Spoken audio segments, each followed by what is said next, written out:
They called him arrogant. They called him crazy. But they never called him unprepared. Because behind the loudmouth, behind the poetry, behind the gold gloves and knockout lines, was a man who trained like his life depended on it. He needs no introduction. Because when you say the greatest, there's only one name that echoes across generations: Muhammad Ali. He trained to survive. He trained to make legends bleed. He ran through the dark before dawn, shouting at the sky. He chopped wood to build rhythm, not muscle. He shadowboxed for hours until even his reflection gave up. And the craziest part, he loved it. It's the story of how he trained like a madman, how he forged greatness in sweat and silence, and why no modern fighter could ever do what he did. Not now.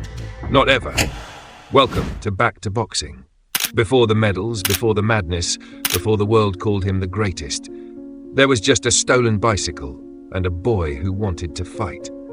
Louisville, Kentucky, 1954. A 12-year-old Cassius Clay stormed into a local police station, furious. His red Schwinn bike had been stolen. He didn't want help. He wanted revenge. The officer on duty was Joe Martin, who also ran a local boxing gym.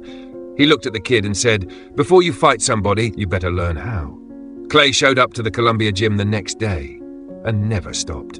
Every morning before school, he rode 5 miles to the gym, rain or shine. Other kids played. He trained. While they complained, he asked for more. Joe Martin would later say he was always the first in and the last out. After Olympic gold in Rome, 18-year-old Clay sought out Angelo Dundee, a trainer known for sharpening champions. Dundee didn't try to change him, he enhanced him. Where others saw flaws, Dundee saw brilliance. Hands too low, feet moving too much. That was Ali's rhythm. Together they studied opponents for hours, then drilled exact counters in the ring, strategy and timing crafted to perfection. Ali's training grind. Ali's day began before the world woke up, 4:30 a.m., cold, dark, quiet. He laced up heavy boots, not running shoes, and hit the road. 5 miles minimum, sometimes 7, sometimes more. No heart rate monitors, no GPS watches, just instinct, grit, and the rhythm of his breath. He'd pick a tree in the distance, a hill, a barn, a light pole, and sprint to it like he was chasing down greatness. Because in his mind, he wasn't alone on that road. Somewhere, Joe Frazier is sleeping, he'd say, and I'm out here leaving him behind. In the freezing winters of Deer Lake, Pennsylvania, Ali ran through snow-covered roads, breath fogging the air, his entourage trailing behind in cars, headlights lighting up the path. And he didn't run in silence. He talked, he rhymed, he predicted. Poems in motion, building lungs and legend at the same time. After breakfast and rest came the gym. No weightlifting, no bodybuilding. Ali believed muscles slow you down and speed was his weapon. His strength came from repetition, rhythm, flow, thousands of punches on the heavy bag, endless rounds of shadowboxing, sparring until sweat dripped from his shoes. His speed bag work? Nautic, musical. 15 minutes without missing a beat, building endurance, timing, precision. On the heavy bag, he didn't plant and punch like most. He moved, circled, danced, throwing combinations while staying light on his feet, training his body to hit while never being hit. And then there was the axe. At Deer Lake, he chopped wood for hours, building functional power in his back, shoulders, and core. The kind of strength that didn't flex in the mirror, but held up in round 15, when Frazier was still throwing bombs. The champ don't need to look strong, Bandini Brown said. He needs to be strong when it counts. The dancing master. What truly separated Ali from every heavyweight before or since was his footwork. He moved like a middleweight despite standing 6'3" and weighing over 200 pounds. Each day, Ali dedicated hours to footwork drills. He'd skip rope for 20 minutes without stopping, mastering patterns that transferred directly to the ring, the double step, crossovers, and his signature shuffle. Ali installed a full-length mirror in his gym to monitor his own movement. He'd shadowbox for 12 rounds straight, evaluating every step, pivot, and weight transfer. If his reflection showed even the slightest imperfection in balance or positioning, he'd drill that movement repeatedly until it disappeared. Ferdy Pacheco, Ali's fight doctor, noted, "Most heavyweights train to withstand punishment. Ali trained to avoid it altogether."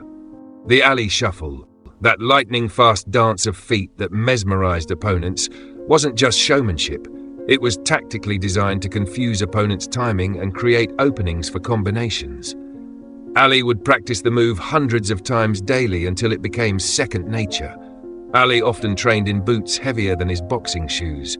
When fight night came and he laced up his lightweight boxing shoes, his feet felt liberated, faster. The defensive genius. Ali's defensive system, built around his unmatched reflexes, timing and agility, relied on slipping and dodging punches with subtle head movement and footwork. Rather than blocking punches with his gloves, Ali would often lean back or pivot just enough for blows to miss by inches, a technique that became one of his trademarks. To train this ability, Ali had sparring partners throw hundreds of jabs at his face while he practiced slipping them with minimal movement. Over time, this developed into his famous pull counter, leaning away from a jab, then countering over the top with a straight right hand. To strengthen his neck for this style, Ali performed isometric exercises, pressing his head against the ropes or having trainers apply resistance as he moved his head in different directions. His rope-a-dope strategy, most famously employed against George Foreman in Zaire, wasn't improvised on fight night. Ali had specifically trained his body to absorb punishment against the ropes. In training, he'd have sparring partners unload combinations while he covered up, conditioning his arms, shoulders and core to absorb impact. Angelo Dundee would say later, "The Foreman fight plan was months in the making. Muhammad conditioned his body to take those shots. He'd sit against the ropes in training and have guys pound on him until they got tired." He was preparing for Foreman long before anyone knew. The mind of a champion. Ali's brilliance wasn't just in his fists, it was in his mind. His ring IQ was a chess grandmaster's, a blend of instinct, observation, and psychological warfare. He studied opponents like a detective, not just their punches but their tells. The way Sonny Liston's shoulders tensed before a hook, how Joe Frazier's eyes flicked before a lunge. During sparring, Ali would let partners land glancing blows, not to take punishment but to learn their rhythm, to predict their next move. He didn't just fight bodies, he fought souls, using taunts, feints and that dazzling smile to unravel his rivals before the first bell. Ali's preparation was meticulous. He'd spend hours in dark rooms watching grainy fight tapes on a flickering projector, analysing every detail, Floyd Patterson's footwork, Archie Moore's defence. This wasn't just scouting, it was psychology. Ali knew boxing was as much about outthinking as outpunching. He'd practice scenarios in the gym, imagining specific moments in a fight, how he'd counter a left hook, how he'd bait an overeager opponent into a mistake. His mind was a battlefield, and he was always 3 moves ahead. Mental strength was Ali's bedrock. He'd sit in silence for hours, visualizing fights down to the smallest detail, every jab, every dodge, every roar from the crowd. He wrote poetry, not just to boast, but to build confidence, turning "I am the greatest" into a shield against doubt. He'd meditate, finding calm amid the storm of training, grounding himself in a belief that was unshakable. When his body begged to stop, his mind roared, "Keep going." That discipline turned a boxer into a legend, a man who could stare down the world and never blink.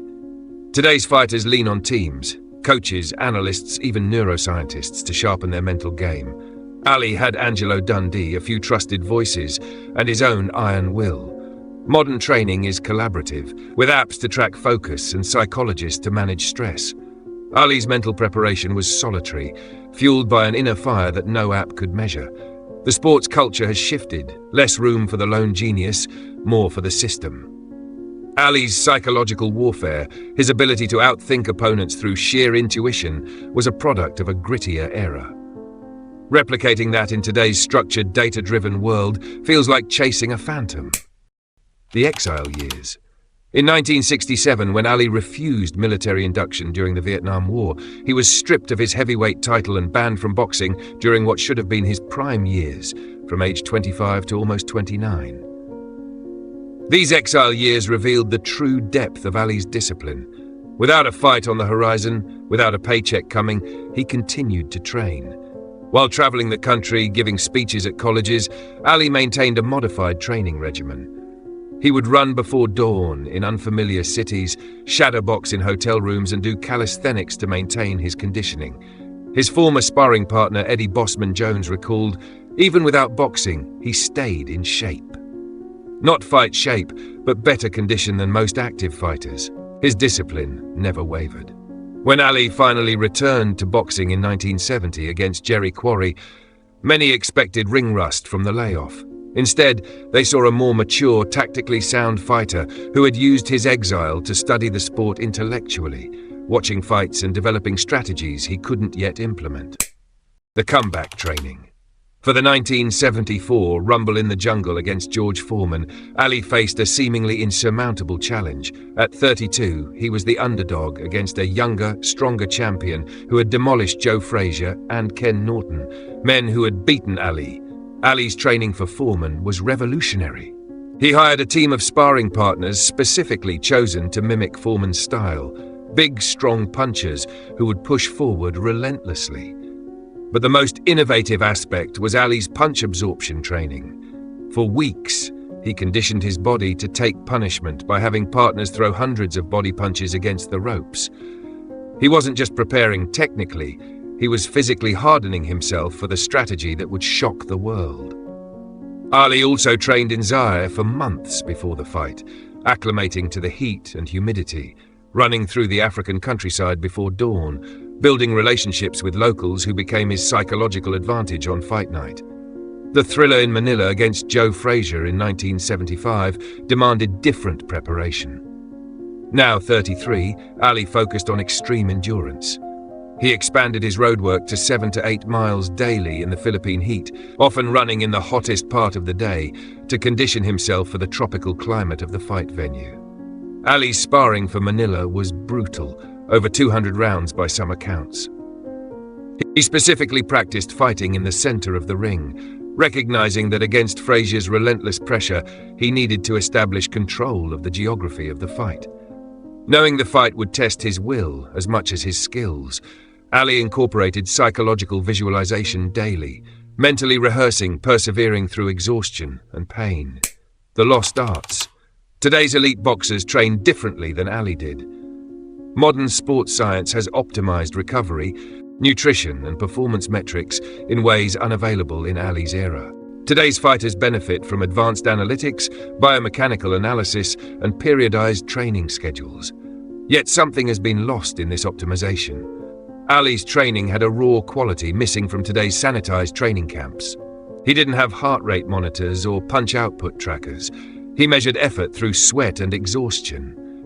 He didn't count calories. He simply ate clean, natural foods prepared in his training camp. Modern fighters rarely chop wood or haul rocks like Ali did at Deer Lake. They don't run in work boots on gravel roads in freezing temperatures.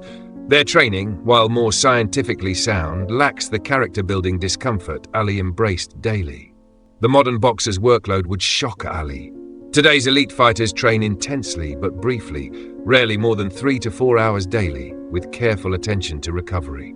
Ali's training days often stretched to 7 to 8 hours of total work, with minimal recovery protocols beyond ice and rest. Perhaps most significantly, modern fighters cannot replicate Ali's mental approach. In an age of social media and constant connectivity, they cannot achieve the monastic focus Ali found in his Deer Lake training camp, isolated from distraction, singularly devoted to his craft. The legacy of discipline. Muhammad Ali's greatness wasn't born of natural talent alone. It was forged through a training philosophy that treated boxing as both physical challenge and spiritual practice. His road work began before dawn so he could murder the sunrise, beating even the day itself to his work.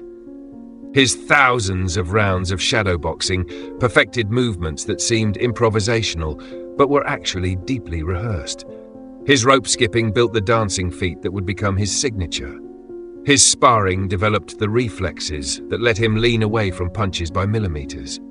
But beyond techniques and methods, Ali's greatest training gift was consistency. Through championship heights and exile depths, through youth and into middle age, the discipline never wavered. In Manila, after 14 brutal rounds with Joe Frazier, Ali returned to his corner and told Dundee, "This must be what death feels like." But when the bell rang for the 15th round, he rose and fought on. Frazier's corner stopped the fight moments later. That 15th round wasn't won in Manila. It was won on dark roads in Pennsylvania, One during endless rounds of sparring, one during solitary 4 a.m. runs when no one was watching. This was Ali's true greatness, not what he did under the lights, but what he did in the shadows, not his natural gifts, but his unnatural discipline. Not the celebrity he embraced, but the suffering he endured willingly daily for decades. Let me know in the comments what you think about Ali's training. Thank you for watching. Back to boxing.